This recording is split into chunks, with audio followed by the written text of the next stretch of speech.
दोस्तों, बहुत से ऐसे लोग हैं जिन लोगों में ब्लड प्रेशर लो होने की समस्या बनी रहती है और यह समस्या पुरुषों की अपेक्षा महिलाओं में ज़्यादातर देखने को मिलती है। तो आज हम इस वीडियो में जानेंगे कि ब्लड प्रेशर क्या होता है और लो ब्लड प्रेशर हम किसे कहते हैं और लो ब्लड प्रेशर होने का क्या कारण है और उसका क्या लक्षण है। तो चलिए दोस्तों जान लेते हैं। दोस्तों, जो हमारा हार्ट है ना, सबसे पहले हम ये जानेंगे कि ब्लड प्रेशर होता क्या है। जो हमारा हार्ट है वह 1 मिनट में 72 बार धड़कता है, राइट। तो कैसे धड़केगा? बिल्कुल बंद मुट्ठी के आकार का होता है, ऐसे फैलेगा, सिकुड़ेगा, तो एक धड़कन कहेंगे, राइट। तो इस तरह यह 72 बार 1 मिनट में धड़कता है। जब ये फैलेगा तो ब्लड आके इसमें भर जाएगा, जब ये सिकुड़ेगा तो ब्लड जो है हृदय से निकल जाएगा, राइट। यानी कि जो हमारा हार्ट है, हार्ट से ब्लड वेजल्स लगे हुए हैं पूरे हमारे शरीर में, एक नेटवर्क जाल की तरफ फैले हुए हैं, राइट। जब हमारा जो हार्ट होता है ना, जब यह ऐसे फैलेगा तो ब्लड इसमें आ जाएगा, जब ये सिकुड़ेगा तो एक प्रेशर के साथ जो ब्लड है वह ब्लड वेजल्स में यानी कि रुधिर की नलिकाओं में दौड़ता है। यानी कि एक प्रेशर के साथ दौड़ेगा, अधिक प्रेशर के साथ ये दौड़ेगा। इसे हम लोग कहते हैं सिस्टोलिक प्रेशर, राइट। और जब ये प्रेशर रुधिर वाहिनियों में कम होता है, यानी कि जब फिर हमारा हार्ट जब फैलेगा तो ब्लड आके इकट्ठा होगा दूसरी तरफ से, तो इसे यानी कि रुधिर वाहिनियों में दाब क्या हुआ? कम हुआ। तो उसे हम लोग कहते हैं डायस्टोलिक प्रेशर, यानी कि रुधिर वाहिनियों में अधिक जो प्रेशर लग रहा है, प्रेशर के साथ ब्लड फ्लो कर रहा है, फिर प्रेशर कम हो रहा है, राइट। तो अधिक प्रेशर को सिस्टोलिक और कम प्रेशर को डायस्टोलिक हम प्रेशर कहते हैं। एक सामान्य मनुष्य का जो ब्लड प्रेशर होता है, जो सिस्टोलिक है वह 120 और डायस्टोलिक जो है वह है 80, यानी कि 120/80 कहते हैं। जब ब्लड प्रेशर लो होता है तो उसमें क्या होता है कि जाहिर सी बात है, जो 120 है वो कम हो जाएगा, वह कितना हो जाएगा? वह हो जाएगा 90, और जो डायस्टोलिक है वह 80 होता है तो हो जाएगा 60, यानी कि 90/60 हो जाता है। यानी कि रुधिर वाहिनियों में जो प्रेशर लग रहा है ब्लड का दौड़ने का वह कम हो गया है, राइट। तो इसे हम लोग लो ब्लड प्रेशर कहते हैं। अब लो ब्लड प्रेशर का क्या कारण हो सकता है? तो जाहिर सी बात है, हृदय के द्वारा ही प्रेशर हमारे शरीर में ब्लड का बना रहता है। तो अगर हृदय संबंधित कोई बीमारी होती है, दिल संबंधित बीमारी, तो इसके कारण भी ब्लड प्रेशर लो हो सकता है, राइट।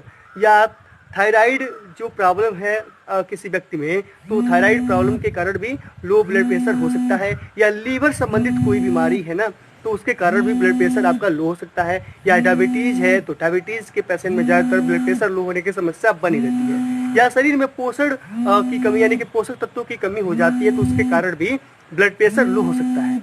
या साइड इफेक्ट ऑफ मेडिसिन, यानी कि दवाइयों का कोई रिएक्शन हो गया, साइड इफेक्ट हो गया, उसके कारण भी ब्लड प्रेशर लो हो सकता है। और प्रेगनेंसी में भी ज़्यादातर देखा गया है कि जो छठवां महीना चलता है तो उस समय स्त्रियों में ब्लड प्रेशर लो होने की समस्या बनी रहती है, राइट।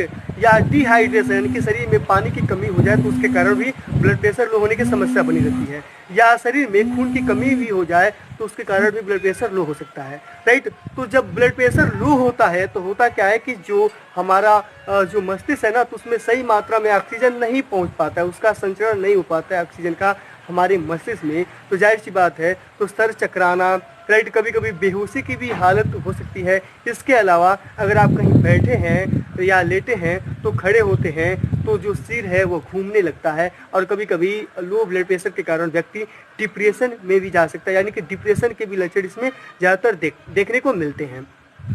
सबसे ज़्यादा इसमें प्रभावित होता है वो हमारा हार्ट है और फेफड़ा है, राइट। जो हमारा हार्ट है ना, ऐसी बात है, हृदय को भी चाहिए ऑक्सीजन, क्योंकि हार्ट जो मसल्स है उन्हें ऑक्सीजन चाहिए फैलने सिकुड़ने के लिए। तो जब ब्लड प्रेशर ही लो है तो सही मात्रा में उन्हें भी ऑक्सीजन नहीं मिलेगा, और फेफड़ों में भी ब्लड प्रेशर लो होने के कारण जो स्पेशल तरीके से सांस फूलने जैसी समस्या उत्पन्न हो सकती है, राइट।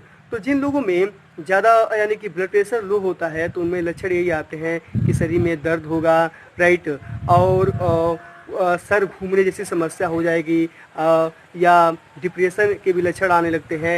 या जाहिर सी बात है, जब ऑक्सीजन पहुंचेगा ही नहीं हमारे शरीर में सही मात्रा में तो हाथ भी जो है ना वे ठंडे पड़ जाएंगे, पैर भी ठंडे पड़ जाएंगे। यानी कि जो ऑक्सीजन की उपस्थिति में ग्लूकोज टूटता है, एनर्जी बनता है और हीट बनता है, ऊष्मा बनता है, राइट, और CO2 बनता है। वही ऊष्मा जो है हमारे बॉडी को हीट किए रहता है। तो जाहिर सी बात है जब ऑक्सीजन कम मात्रा में पहुंचेगा तो हीट भी कम मात्रा बनेगा, तो हाथ भी जो है ना वे ठंडे हो जाएंगे, शरीर का जो तापमान है वो कम हो जाएगा, राइट। दोस्तों अगर प्रेगनेंसी के दौरान अगर आप महिला है, प्रेगनेंसी के दौरान आपके शरीर में ब्लड प्रेशर लो होता है तो आप इसे हल्के में ना लीजिए, राइट, और आप अपने डॉक्टर की सलाह जरूर लीजिए इस विषय में, राइट। तो दोस्तों अगर आपको भी अगर समस्या बार बार बनी रहती है तो आप अपने डॉक्टर की सलाह ले सकते हैं, और डॉक्टर की सलाह के द्वारा आप अपने आप को स्वस्थ महसूस करेंगे। अगर आप ब्लड प्रेशर लो होने की दवा खा रहे हैं तो समय समय पर बार बार आप अपना ब्लड प्रेशर को भी चेक करवाइए कि ब्लड प्रेशर हमारा फ़िलहाल में या प्रेजेंट टाइम कितना है, राइट।